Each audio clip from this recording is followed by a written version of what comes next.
పాపము పోయి దుఃఖ కారణము నివృత్తి అయి, అందుకే ఆయన పేరు వెంకటేశ్వరుడు. వేం కటతీతి ఇది వెంకట. వేం అంటే పాపం, కటతి తీయువాడు. చాలా మంది వెంకటేశ్వర స్వామి అంటుంటారు. రాసేటప్పుడు కూడా వెంకటేశ్వరుడు అని వేకి దీర్ఘం ఇవ్వకుండా రాస్తుంటారు. చాలా పొరపాటు, అలా రాయకూడదు. రాసేటప్పుడు వేం అని వేకి దీర్ఘం ఇవ్వాలి. వేం అంటే పాపము, కట తొలగించున్నది. వేం కటతి ఇది వెంకట. ఏది పాపమును తొలగించుచున్నదో ఆయన పేరు వేంకటేశ్వరుడు. అందుకని వేకి దీర్ఘం పెట్టి పలుకుతూ ఉండాలి. సరే, అందుచేత అటువంటి శ్రీమన్నారాయణ తత్వంతో ఇప్పుడు జీవతత్వం ఏకత్వం పొందడం, ఆ జీవబ్రహ్మైక్య సిద్ధి, పరబ్రహ్మము శక్తియుతుడు కావడం మనందరికీ కళ్యాణం. మనందరికీ కూడా ఏమవుతుంది కళ్యాణం జరిగితే అంటే, కళ్యాణానంతరము మనందరికీ కళ్యాణం జరుగుతుంది, అంటే శుభం జరుగుతుంది. మనందరి యొక్క కోరిక తీర్చగలిగిన వారై తల్లిదండ్రులై సింహాసనం మీద కూర్చుంటారు. అందుకే ఇవాళ కళ్యాణ ఘట్టం చెప్పి రేపు కుంకుమార్చన చెయ్యడానికి కారణం అది. ఇవాళ కళ్యాణం వాచికంగా పూర్తవగానే రేపు ఆ కళ్యాణ ఘట్టం ఇక్కడ చక్కగా సువాసినులందరూ కుంకుమార్చన చేస్తుంటే కన్నెపిల్లలు లక్ష్మీదేవి ప్రసన్నురాలవుతుంది. అసలు లక్ష్మి అనగా ఏమి, ఎందుకు ఆ చూపుల గురించి చెప్తారు విందురు గాని దాని గురించి. సరే, అందుచేత తొలకారు మెరుగు కైవడి తలతలమని మీను మెరయ ధగధగమనుచున్ కటముల నీనిడు చూపుల చెలువంబుల మొదలిటెంకి సిరి పుట్టె నృపా. నిన్నటి రోజున మీకు నేను విజ్ఞాపన చేసి ఉన్నాను. ఆ అమ్మవారు పుడుతూనే ముందు దేని గురించి వర్ణన చేశారు అంటే, అమ్మవారి యొక్క చూపుల గురించి వర్ణన చేశారు. అందరికీ కూడా ఐశ్వర్యమును ఇయ్యగలిగినటువంటి తల్లి అటువంటి చూపులతో ఆవిర్భవించినది.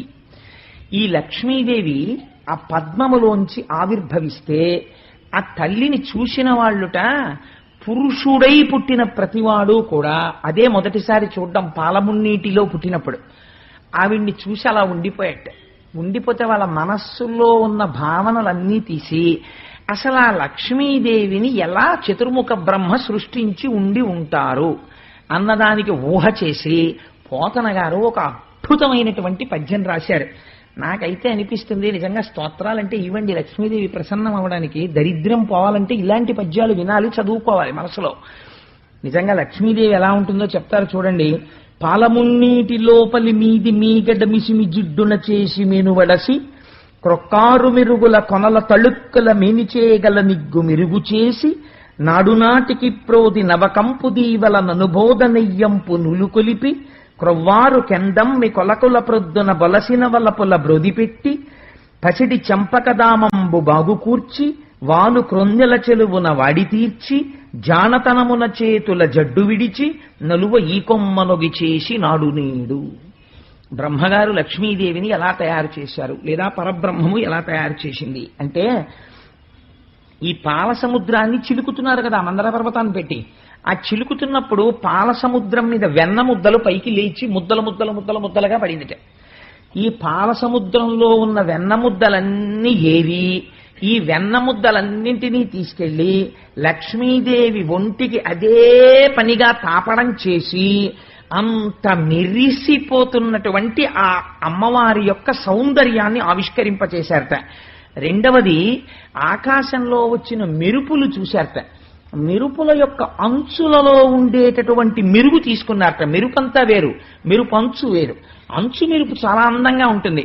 ఆ అంచుకుండేటటువంటి మెరుపు తీసుకున్నారట. అందుకే నీలతోజద మధ్యస్థ విద్యుల్లేకే భువాస్వర అని ఆ మెరుపు తీసుకుని ఆ మెరుపులన్నిటిలో ఉన్నటువంటి అంచుల యొక్క మెరుపుతనాన్ని తీసుకొచ్చి అమ్మవారి యొక్క శరీరంలోకి ప్రవేశపెట్టారట.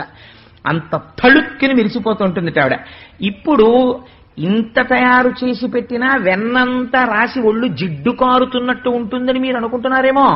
అలా ఉండదుట. ఎలదీవ గప్పిన ఎలవి పరాగంబు క్రియమేన మెది నీరిను ఒప్ప అంటాడు మహాభారతంలో తిక్కన గారు ద్రౌపదీదేవిని వర్ణిస్తూ. ఆవిడ కింద పడిపోతే ఓ యాలుక తీగ, లేత యాలుక తీగ మట్టిలో పడిపోతే మట్టి అంటుకున్న యాలుక తీగ ఎలా ఉందో అలా ఉందన్నాడు. అలా చాలా లాలిత్యముతో కూడినటువంటి సన్నజాజి తీగల వంటి పరమ పల్లవమైనటువంటి తీగలలో ఉన్న లాలిత్యమునంతటినీ తీసుకొచ్చి పిండి ఈవిడ శరీరంలోకి ప్రోధి చేశారట.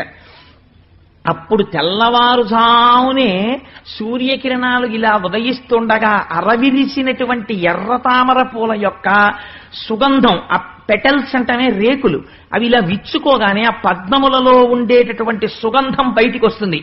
ఈ సుగంధాన్నంతటినీ పట్టి తెచ్చి అమ్మవారి ఒంటికి అలదేరట. అంతే, ఆవిడ వస్తున్నప్పుడు పద్మ సుగంధం అలా వస్తుంది, ఆ పుప్పుడి సుగంధం. ఆ తరువాత బంగారు సంపంగి పూలతో తయారు చేయబడినటువంటి మాల. మిగిలినటువంటి పువ్వులు వేరు, సంపంగి పువ్వు వేరు. సంపంగి పువ్వులో ఆకుపచ్చ సంపంగి వేరు, సింహాచలం సంపంగి అని పిలుస్తాం మనం. పసుపు ఎరుపులు కలిసినటువంటి సంపంగి పువ్వు. ఆ సంపంగి పువ్వు అంటే లలితాపరా భట్టారికా స్వరూపానికి చాలా ఇష్టం. దాంతో పూజ చేస్తారు అమ్మవారిని. అది కొంచెం ముక్కులో ఉంటుంది, ఇలా రేకులు విచ్చుకొని. ఆకుపచ్చ తొడిమితో ఆ పువ్వు ముట్టుకుంటే అందులోంచి వచ్చేటటువంటి సువాసన చాలా విపరీతమైన సువాసనతో, పీల్చగానే తుమ్ములొచ్చే సువాసన కాదు. అది చాలా మందమందంగా వీస్తూ చాలా సౌరభంతో ఉంటుంది ఆ సంపంగి. రేకు కూడా మీరు ఇలా ముట్టుకున్నారనుకోండి విరిగిపోతుంది. అది బాగా ఇలా విచ్చుకుంటుంది. విచ్చుకున్న పువ్వుని విచ్చుకున్నట్టు పూజ చేయాలి తప్ప మీరు ఏమాత్రం కొంచెం అజాగ్రత్తగా పువ్వు పట్టుకున్నా రేకులు ఊడిపోతాయి. అంతటి లాలిత్యం. ఇప్పుడు ఈ పువ్వులలో ఉన్న లాలిత్యాన్నంతటినీ తీసి ఇటువంటి అరవిరిసిన సంపంగి పూలతో బంగారు సంపంగల దండ చేసి ఆ దండ తెచ్చి అమ్మ మెళ్ళలో వేశారట. కానీ సౌరభం మాత్రం అలా ఉంచారు. అది విచిత్రం. బంగారు సంపంగికి సౌరభం ఉండదు, సౌరభంతో కూడిన బంగారు సంపంగి చేసి అమ్మవారి మెళ్ళలో వేశారట. ఇన్ని వేసినా ఒకటి ఉండాలి. ఏమిటది? చూడగానే ఆ వెలుతురు ఇంకా చూసి కాసేపు అలా నడుద్దాం, కాసేపు కూర్చుందాం, అబ్బా ఎంత బాగుందో అనిపించాలి ఆ సొగసు. అది ఎక్కడుంటుంది ప్రపంచంలో అంటే ఒక్క బాలచంద్రుని ఎందే ఉంటుంది. అందుకని ఆ చంద్రబింబంలోంచి వచ్చేటటువంటి చల్లతనానికి ఎంత హాయిగా ఉందోరా అని ఇంకొక నెల పోనివ్వండి. సాయంకాలం అయ్యేటప్పటికీ ఆ అమ్మయ్యా అని వచ్చి చంద్రబింబం కింద కూర్చుంటారు, చల్లగా ఉందని. అందుకని ఆ బాలచంద్రబింబంలో ఉండేటటువంటి చక్కటి చల్లతనంతో కూడినటువంటి ప్రకాశాన్ని తెచ్చి అమ్మవారి యొక్క మూర్తి యందు నింపారట. ఇన్నిటిని కలిపి ప్రోది చేసి లక్ష్మీదేవి యొక్క మూర్తిని సిద్ధం చేసి అష్టదళ పద్మమునందు ఆవిర్భవింపచేశారట. చేస్తే అమ్మవారు ఆ పాల సముద్రంలోంచి అష్టదళ పద్మంలోంచి ఆవిర్భవించి వీళ్ళందరికీ దర్శనమిచ్చింది. చిత్రం ఏమిటంటే పుట్టినప్పుడు చంటి పిల్లలా పుట్టినటువంటి తల్లి క్షణాల మీద పెద్దదైపోయి యవ్వనవతి అయిపోయింది. యవ్వనంలో ఉన్నటువంటి స్త్రీల తరుణ వయస్కురాలిగా అక్కడ ఎవరున్నారండి? దేవతలున్నారు, దానవులున్నారు.